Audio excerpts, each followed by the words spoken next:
నేను ఓపెన్ గా చెప్తాను. ఈ రోజు చాలా మంది అన్నారు ఎక్కడ వస్తుందా మీరందరూ పిచ్చేవాళ్ళు, అది రాదు అన్నారు. కానీ ఈ రోజు రియల్ హీరో ఎవరంటే మా రేవంత్ అన్న. మరి చెప్పింది చేసింది మేము చెప్తాం. మా బీసీలు అందరూ రేవంత్ అన్నకు మేము సపోర్ట్ గా ఉంటాం.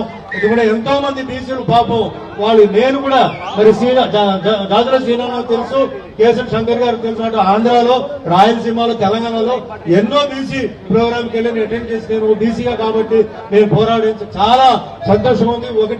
ఆ వెంకటేశ్వర స్వామిని నేను కోరుకుంటున్నాను. అయ్యా మోడీ గారు మీరు ఇంత చూస్తున్నారు, ఈ రోజు అన్ని పార్టీల నుంచి సపోర్ట్ చేశారు కాబట్టి మీరు వచ్చి కొంచెం దయచేసి ఇది అమలు చేయండి. అందరూ మేము సంతోషంగా ఉంటాం, మేము అందరూ హ్యాపీగా ఉంటామండి. ఇంకో విషయం, ఈ రోజు వేదిక మీద ఒక చిన్న రిక్వెస్ట్ అండి, మా ముఖ్యమంత్రి గారు రేవంత్ రెడ్డి గారిని, మరి ఏజెన్సీ ప్రాంతాల్లో మీ అందరికీ తెలుసు మా బీసీలు ఉన్నారు, మా గౌడ్లు ఉన్నారు, వాళ్ళకి కొన్ని ఇబ్బందులు ఉన్నాయి, అది కూడా మీకు తెలుసు.